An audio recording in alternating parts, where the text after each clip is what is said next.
The music pounded through the crowded bar as Sarah Chun sat alone at a corner table, nursing her third beer of the night. She wore a simple black dress and had her long dark hair down, looking like any other young woman trying to unwind after a long week. Nobody in the dimly lit establishment would have guessed that beneath her calm exterior lay years of specialized military training that could neutralize threats in seconds. Sarah had been working undercover for 6 months now, tracking a dangerous arms dealer who frequented this particular bar in downtown San Diego. Her commanding officers had chosen her specifically because she could blend in anywhere. At 5'6" with an athletic but not overly muscular build, she appeared deceptively ordinary. Tonight, like every Friday for the past 3 weeks, she waited for Marcus Rivera, the arms dealer, to make his appearance. The bar was packed with Marines from the nearby base, all celebrating the end of another training week. Their loud conversations and boisterous laughter filled the air as they shared war stories and complained about their drill instructors. Sarah observed them quietly, noting their relaxed postures and easy camaraderie. She had been part of that world once, before her recruitment into special operations changed everything. At the far end of the bar, Sergeant Jake Morrison was having the worst day of his military career. His girlfriend of 2 years had broken up with him that morning via text message, and his commanding officer had written him up for a minor uniform infraction that would likely delay his upcoming promotion. The alcohol wasn't helping his mood, and his fellow Marines had started giving him space as his attitude grew darker with each passing hour. Jake's eyes wandered across the room and landed on Sarah sitting alone. In his intoxicated state, he decided she looked like the perfect target for his frustration. He had been drinking since 4 in the afternoon, and rational thinking had long since abandoned him. His buddies were too caught up in their own conversations to notice as he stood up and made his way across the crowded floor. Sarah spotted him approaching long before he reached her table. Her trained eyes immediately assessed the threat level. The man was clearly intoxicated, walking with the deliberate care of someone trying not to stumble. He was tall, probably around 6 feet, with the broad shoulders and confident bearing typical of military personnel. His jaw was set in anger, and his fists were slightly clenched. She calculated at least 15 different ways to neutralize him if necessary, but hoped it wouldn't come to that. Jake stopped directly in front of her table, swaying slightly as he looked down at her with bloodshot eyes. The smell of whiskey was strong on his breath as he leaned forward, placing both hands on her table. Several other patrons began to notice the confrontation developing, but nobody moved to intervene yet. "Hey there, sweetheart," Jake slurred, his voice carrying more aggression than charm. "You look like you could use some company. Why don't you let a real Marine show you a good time?" Sarah looked up at him with practiced calm, her expression neutral and non-threatening. She had dealt with countless aggressive men during her career, and she knew that the wrong response could escalate the situation quickly. Her voice was steady and polite when she replied, "I appreciate the offer, but I'm actually waiting for someone. Maybe you should get back to your friends." Jake's face darkened at the rejection. In his current state, he interpreted her polite refusal as a personal insult.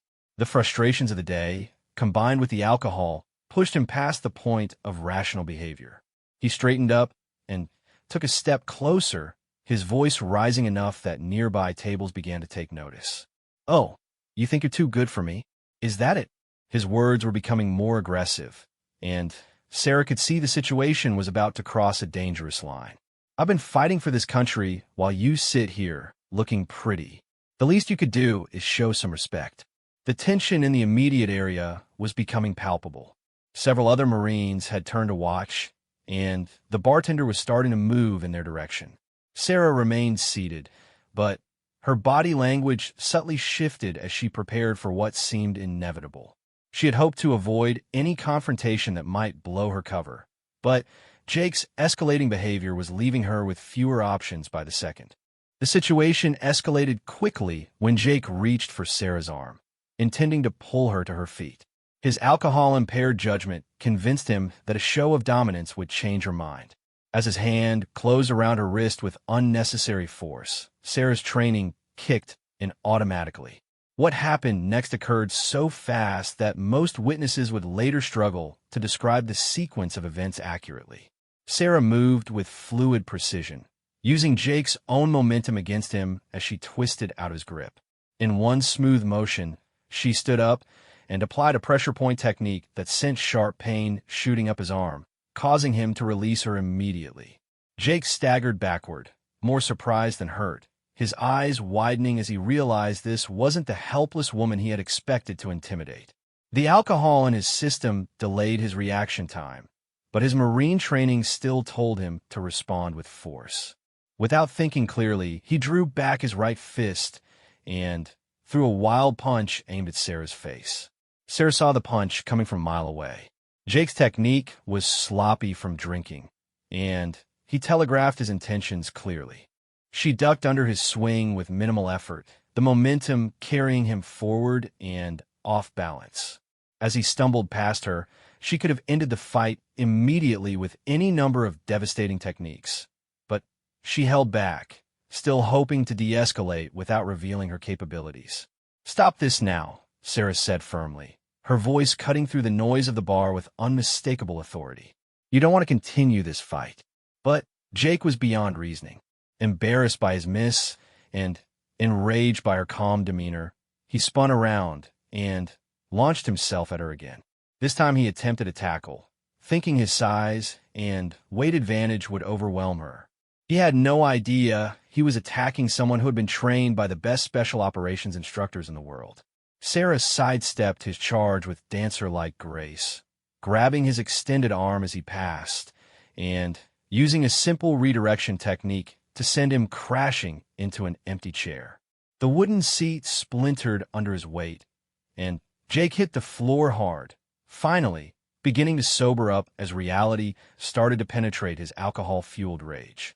The entire bar had gone silent now, with all eyes focused on the impossible scene unfolding before them.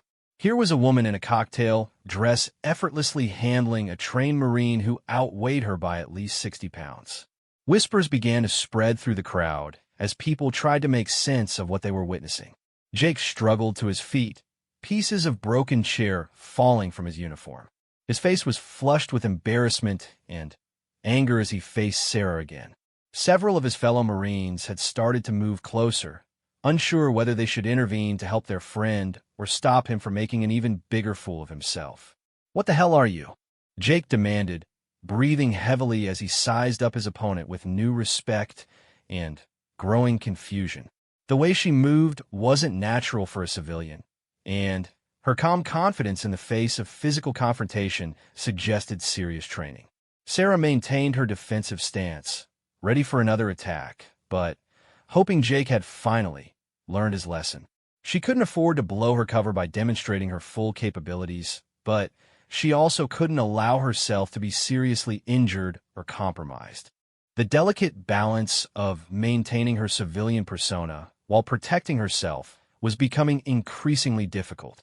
"I'm someone you really don't want to fight," Sarah replied evenly. "This is your last chance to walk away before someone gets seriously hurt."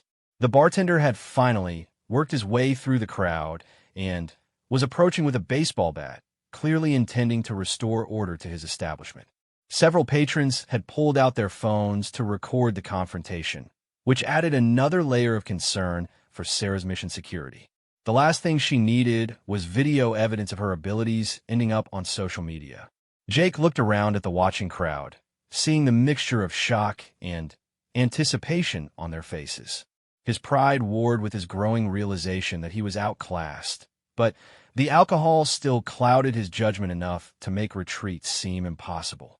He had never backed down from a fight before, and he wasn't about to start now, especially not in front of his fellow Marines. "Nobody talks to me like that," Jake growled, wiping blood from a cut on his lip where he had bit himself during his fall. "I don't care if you know karate or whatever. You're still just a woman, and I'm still a United States Marine." The crowd tensed as Jake prepared for another attack, but this time several of his friends finally stepped in.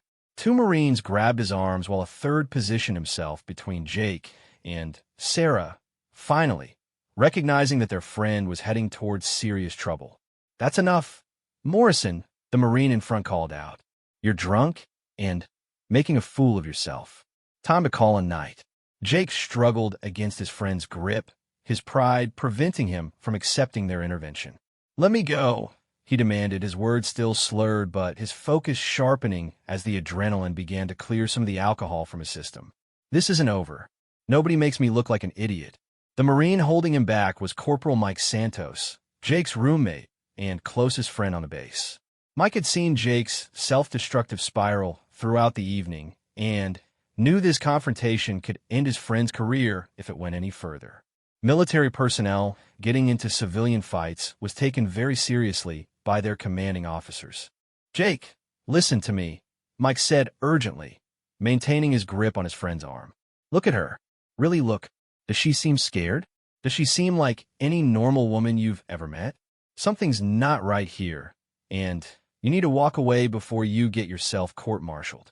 For the first time since the confrontation began, Jake actually focused on Sarah's demeanor. Despite having just defended herself against a much larger opponent, she showed no signs of panic or fear. Her breathing was steady, her posture relaxed but alert, and her eyes held a calculating intelligence that made him uncomfortable. Most civilians would have been trembling or calling for help by now. Sarah watched the internal struggle playing out on Jake's face and recognized the moment when doubt began to creep in. She had seen it countless times before when opponents finally realized they were outmatched. The smart ones accepted reality and backed down. The dangerous ones became more desperate and unpredictable. "Your friend is giving you good advice," Sarah said calmly, addressing Jake directly while keeping her peripheral vision trained on the rest of the crowd. "This ends now, or it ends badly for you. That's your choice." The bartender reached them just as Jake's friends were beginning to pull him away from the confrontation. "Everybody out," he announced firmly, pointing toward the door with his baseball bat. "I don't care who started it. This isn't the kind of establishment that tolerates fighting. Pay your tabs and leave." Jake allowed himself to be led toward the bar's exit, but he kept looking back at Sarah with a mixture of confusion and resentment. Nothing about the encounter made sense to him. He had been in dozens of fights during his military career, and he knew what combat looked like. This woman had moved like a trained fighter, but she was clearly trying to hide her abilities. As the Marines filed out of the bar, Mike stayed close to Jake's side, making sure his friend didn't try to circle back for another confrontation. Outside in the parking lot, Jake finally shrugged off his friend's supportive hands and leaned against a pickup truck, holding his head in his hands. "What just happened in there?" Jake asked, his voice showing the first signs of genuine confusion rather than anger. "That woman fought like she had military training, but she was dressed like she was on a date. Who fights like that?" Mike glanced back at the bar entrance, lowering his voice as he answered. "I don't know, but I've got a bad feeling about this whole thing. Maybe she was a cop, or military police, or something else entirely. Either way, you dodge a bullet by walking away when you did." Inside the bar, Sarah returned to her table and finished her beer while the excited conversations gradually returned to normal volume around her. The bartender approached and offered to call the police, but she politely declined, explaining that the situation had been resolved peacefully. She needed to maintain her cover and avoid any official reports that might compromise her mission. Her target, Marcus Rivera, had witnessed the entire confrontation from his usual booth near the back of the bar. Sarah caught him watching her with obvious interest as she gathered her purse and prepared to leave. This unexpected attention was both an opportunity and a potential problem for her mission objectives. Rivera was a cautious man who had survived in the illegal arms trade by being extremely careful about his associations. However, he was also someone who appreciated skill and professionalism, especially in combat situations. The way Sarah had handled herself might actually work in her favor if she played her cards correctly. As Sarah walked past Rivera's booth toward the exit, he stood up and intercepted her path. He was a thin man in his 40s with graying hair and expensive clothes that didn't quite hide the weapons he carried. His smile was polite, but calculating as he extended his hand. "Excuse me, miss. I couldn't help but notice your impressive handling of that situation." "Marcus Rivera," he said smoothly. "I wonder if you might have time for a drink sometime. I believe we could have some very interesting conversations." Sarah shook his hand briefly, noting the calluses that suggested regular weapons training. This was exactly the opening she had been working toward for months, but it was coming at a cost to her operational security. Too many people had now seen her abilities, and word would spread. "Sarah Mitchell," she replied, using her cover identity. "I appreciate the offer, but I'm not really looking for complications in my life right now." Rivera's smile widened slightly. "I understand completely. Perhaps when you change your mind about complications, you can find me here most Friday evenings. I have a feeling someone with your particular talents might be interested in some of the business opportunities one could offer." The implication was clear, and Sarah realized that Rivera had correctly assessed her as someone with specialized skills who might be available for hire. This was both the breakthrough she had been hoping for and a dangerous development that could expose her true mission if she wasn't extremely careful in how she proceeded. 3 days later, Sarah sat in a secure briefing room at Naval Base San Diego, facing her commanding officer, Colonel Patricia Hayes. The room was soundproof and swept daily for electronic surveillance devices, ensuring their conversation would remain classified. On the table between them lay a thick file containing surveillance photos, intelligence reports, and a detailed analysis of the bar incident. "Tell me about Friday night, Agent Chun," Colonel Hayes said, her voice professional but tinged with concern.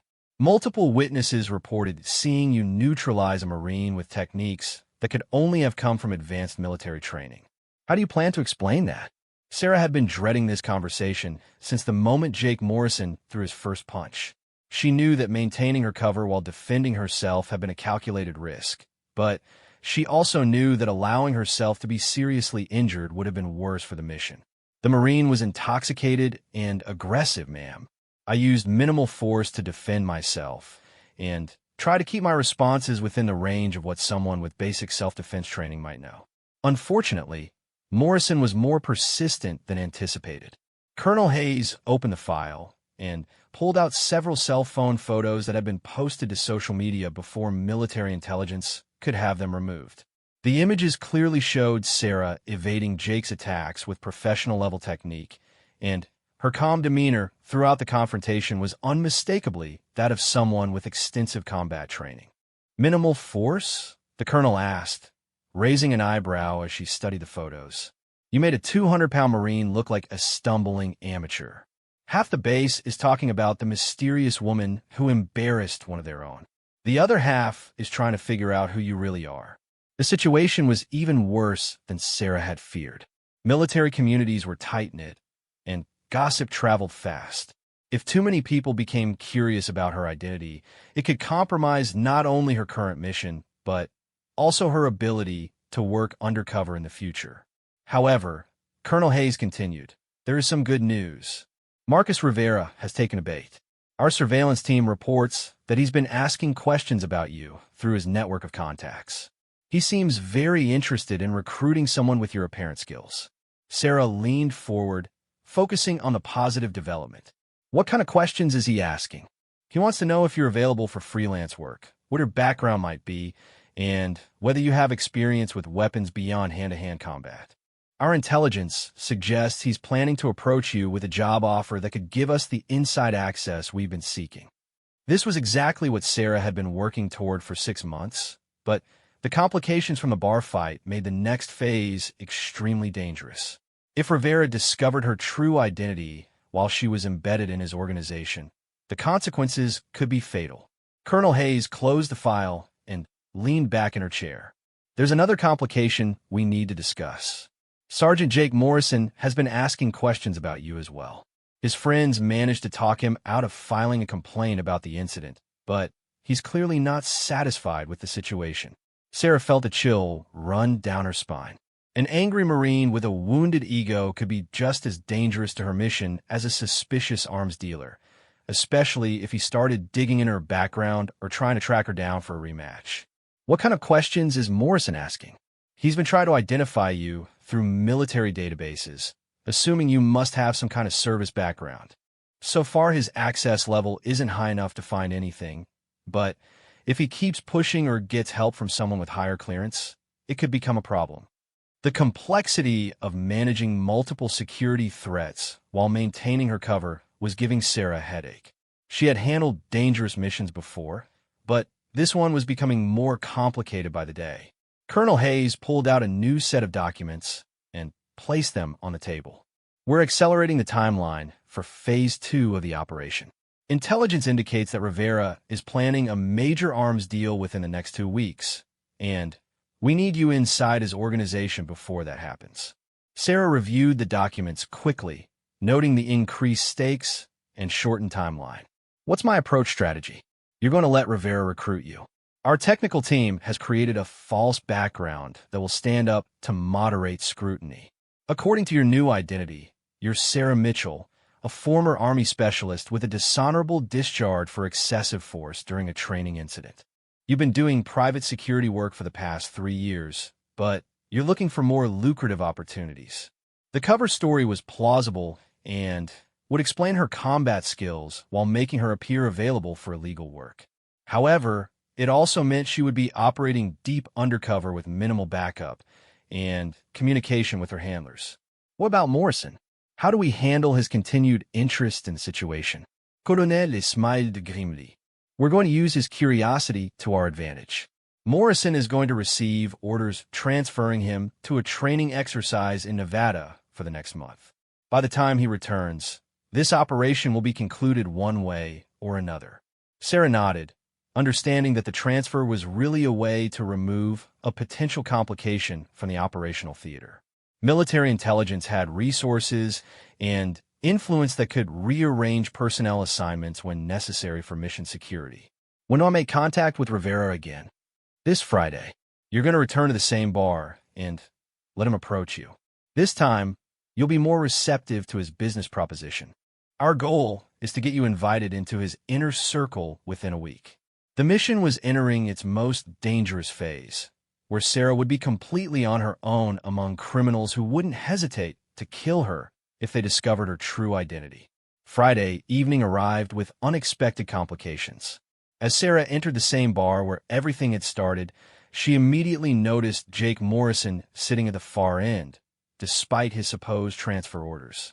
Her trained eyes quickly assessed the situation and realized that something had gone wrong with the plan to remove him from the operational area. Jake spotted her the moment she walked through the door, and their eyes met across the crowded room. Instead of the anger she had expected to see, his expression showed a mixture of determination and curiosity that was far more concerning. He raised his beer bottle in a mock salute, indicating that he had been waiting for her return. Sarah made her way to the same corner table she had occupied the previous week, maintaining her cover while rapidly calculating new contingencies. Rivera was already at his usual booth, watching the interaction between her and Jake with obvious interest. The arms dealer's presence meant she couldn't simply leave without damaging her mission, but Jake's unexpected appearance added a dangerous variable to an already complex situation. Before she could order a drink, Jake approached her table with confident steps that showed none of the intoxication from their previous encounter. He was clearly sober tonight, which made him both more reasonable and more dangerous to her operational security. Sarah Mitchell, Jake said as he reached her table, using the name he had obviously researched. Or should I call you by your real name? Sarah's blood ran cold as she realized Jake had somehow discovered her cover identity. This was the worst-case scenario she had feared, and it was happening in front of her primary target. She maintained her calm exterior while her mind raced through options for damage control. I think you have me confused with someone else, Sarah replied evenly. My name is Sarah, but I don't know what you're talking about regarding any other name. Jake smiled and pulled out a chair without being invited to sit. I did some digging after our last meeting. Turns out Sarah Mitchell has quite an interesting military record, at least the parts that aren't classified. Former Army specialist with advanced combat training and a questionable discharge. Very impressive credentials for someone who was just trying to enjoy a quiet drink. The cover story that military intelligence had created was holding up, but Jake's research meant that other people might also be investigating her background.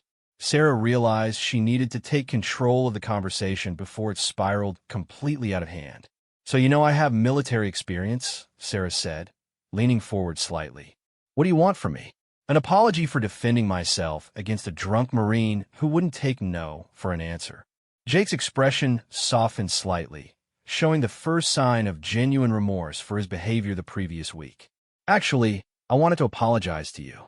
I was way out of line that night, and I deserved everything you gave me. But I also wanted to understand who I was really dealing with." From his booth across the room, Marcus Rivera had been watching their conversation with increasing interest. He stood up and walked over to their table, clearly intending to insert himself into whatever was happening between them. "Good evening, Sarah," Rivera said smoothly as he approached. "I see you've made another new friend. Perhaps we could all sit together and get better acquainted." The situation was rapidly becoming too complex for Sarah to manage without exposing critical aspects of her mission. She had one target trying to recruit her for illegal activities, while another was investigating her background and potentially compromising her cover identity. "Actually, we were just having a private conversation," Jake said firmly, standing up to face Rivera. Something in the arms dealer's manner had triggered his protective instincts, even though he barely knew Sarah. Rivera's smile became more predatory as he assessed Jake. "Of course, Sergeant Morrison. I wouldn't dream of interrupting. Though I should mention that Sarah and I had planned to discuss some business opportunities tonight." The use of Jake's name and rank made it clear that Rivera had done his own research into everyone involved in the previous week's incident. This revelation meant that Sarah's mission security was compromised on multiple levels, and she needed to take decisive action to salvage the operation. "Gentlemen," Sarah said, standing up and taking control of the situation, "I appreciate both of your interest in my well-being, but I think it's time for some honest conversation. Jake, you want to know who I really am. Marcus, you want to know if I'm available for certain types of work. The answer to both questions is that I'm someone who values discretion and professionalism above everything else." She looked directly at Rivera as she continued. "I am interested in hearing about opportunities for someone with my skills, but only if the work is serious and the compensation is appropriate." Then she turned to Jake. "And I accept your apology, but I need to know that our previous misunderstanding won't happen again. I have business to conduct, and I can't afford complications." Rivera nodded approvingly, recognizing that Sarah was establishing her professional boundaries. Jake looked less satisfied, but he seemed to understand that pursuing the matter further would only create problems for everyone involved. "Perhaps we should continue this conversation somewhere more private," Rivera suggested. "I have an office nearby where we can discuss details without interruption." Sarah knew that accepting Rivera's invitation would move her into the next phase of the operation, but it would also mean leaving with a known criminal while Jake Morrison remained as a potential wild card. However, 6 months of careful preparation had led to this moment, and she couldn't afford to waste the opportunity. "That sounds reasonable," Sarah agreed. "Lead the way." As they prepared to leave, Jake grabbed her arm gently. "Be careful," he said quietly. "Something about this guy doesn't feel right."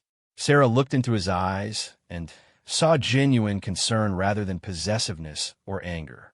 Despite their rocky beginning, Jake's protective instincts were being triggered by the same danger signals that her training had taught her to recognize.